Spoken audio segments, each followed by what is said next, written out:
নমস্কার বন্ধুরা, কেমন আছো সবাই?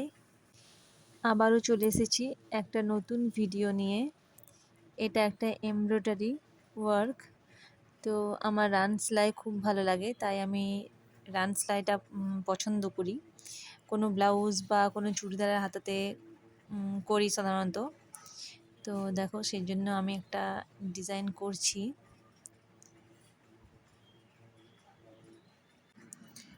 তোমাদের ভালো লাগলে তোমরাও করতে পারো, আর ভালো লাগলে আমার ভিডিওটি লাইক করবে, আমার চ্যানেলটি সাবস্ক্রাইব করবে।